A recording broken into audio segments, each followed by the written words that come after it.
Assalamualaikum warahmatullahi wabarakatuh. Alhamdulillah, alhamdulillahilladzi hadana li hadza wa ma kunna linahtadiya laula an hadanallah.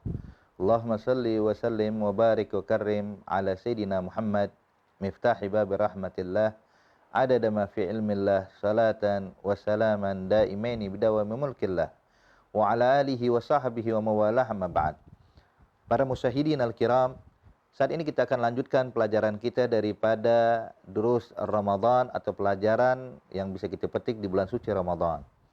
Disebutkan bahwasanya puasa Ramadan diwajibkan dengan syarat-syarat yang telah kita sampaikan terdahulu. Maka bagaimana hukumnya jikalau ada orang yang tidak berpuasa? Ternyata dibahas oleh para ulama-ulama kita. Ada 4 golongan seseorang tidak dinyatakan atau hukum daripada tidak berpuasa. Terkadang membatalkan puasa atau tidak berpuasa bisa menjadi wajib hukumnya. Kadang bisa menjadi mubah, kadang bisa menjadi haram, dan insya Allah akan kita bahas pada kesempatan hari ini. Perkara berbuka atau tidak berpuasa di bulan Ramadan itu dinyatakan terkadang bisa jadi wajib. Kapan wajib untuk tidak berpuasa? Wajib untuk tidak berpuasa ketika wanita sedang mengalami haid atau nifas. Maka mereka diwajibkan untuk membatalkan puasa. Ya. Jadi ketika wanita dalam keadaan haid atau nifas, maka wajib bagi mereka membatalkan puasa. Ingat di sini ayolah ahbab, wajib membatalkan puasa, bukan wajib makan. Bukan wajib minum. Tapi wajib membatalkan puasa artinya dia meyakinkan dalam dirinya, sekarang saya tidak dalam keadaan berpuasa. Ataupun makan atau minum sedikit, itu hanya untuk memastikan kalau dia tidak berpuasa. Jadi bukan berarti syarat wajib harus makan sedikit, harus minum sedikit lah.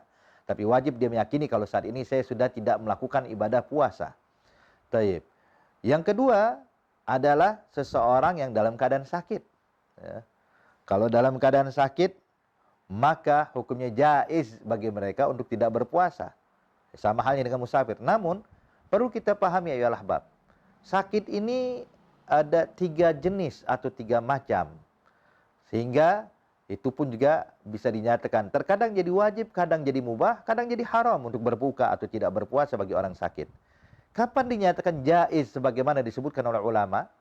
Dinyatakan jaiz atau dimubahkan atau diizinkan untuk berbuka itu kalau seandainya dia menyangka kalau dia berpuasa bakal menambah sakitnya, atau al-marad alladzi ubiha bihi tayammum, kalau seandainya dia khawatir kalau dia berpuasa akan lemah fisiknya dan akan bertambah parah sakitnya, atau kalau dia berpuasa masa sembuhnya akan bertambah lama sebab dia harus meminum obat di siang hari atau di malam hari.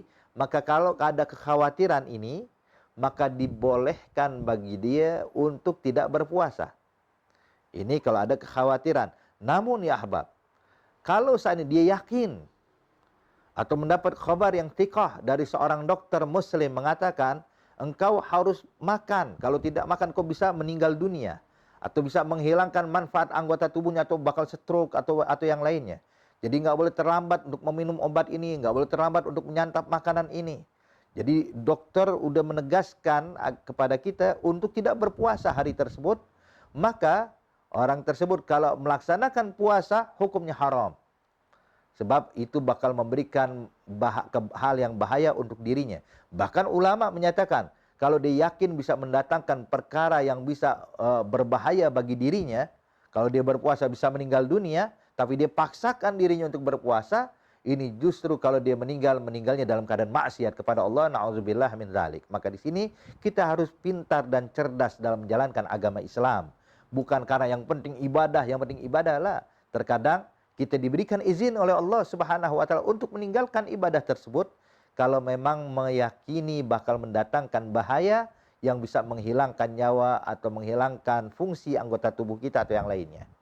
Jadi kalau khawatir, yakin bisa mendatangkan hal yang bahaya, wajib bagi dia untuk tidak berpuasa. Kalau dia berpuasa, justru bermaksiat kepada Allah Subhanahu wa taala.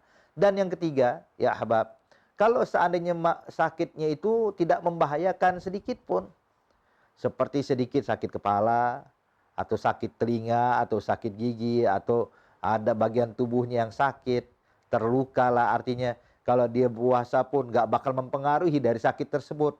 Maka yang seperti ini dilarang untuk berbuka. Haram bagi dia untuk berbuka puasa, wajib untuk melanjutkan puasa dalam keadaan sakitnya dia. Jadi kita pahami sekarang, berpuasa atau meninggalkan puasa bagi orang sakit dihukumkan jaiz kalau dia khawatir bisa mendatangkan perkara yang lebih buruk dari yang sebelumnya.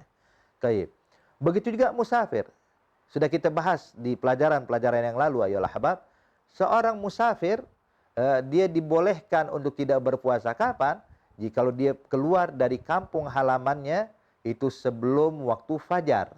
Artinya dari sebelum waktu subuh dia sudah dihukumkan seorang musafir. Sebab waktu subuh itu waktu wajibnya puasa. Sedangkan dia sudah dinyatakan musafir dari sebelum diwajibkan puasa. Maka yang seperti ini boleh bagi dia untuk membatalkan puasa. Namun tetap yang paling afdal jikalau dia mampu berpuasa untuk berpuasa. Taib. Kemudian ya ahbab, yang berikutnya, la wala, arti tidak ada hukum. Tidak dinyatakan wajib, tidak dinyatakan haram, tidak dinyatakan mubah. Memang dia lepas sudah, arti tidak dikenakan apapun. Ini orang yang gila, dia tidak dia berpuasa atau tidak berpuasa, puasanya tidak sah, maka tidak puasa pun nggak jadi masalah. Dan yang terakhir, diharamkan untuk tidak berpuasa siapa? Bagi mereka yang menunda mengqadha puasa Ramadan yang lalu sampai waktu Sa'ban tinggal sedikit lagi. Kalau masalah contohnya 5 hari di bulan Ramadan bolong puasanya gara-gara haid atau gara-gara apapun itu, maka wajib diqadha, cuman ditunda sampai tinggal 5 hari di akhir Sa'ban.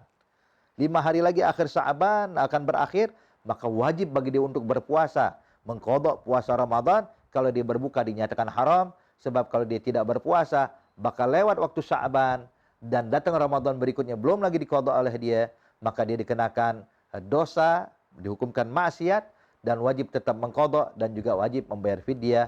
Semoga Allah Subhanahu wa taala memberikan pemahaman kepada kita akan agama Islam dan kita bisa menjalankan puasa dengan sebaik-baiknya. Amin ya rabbal alamin.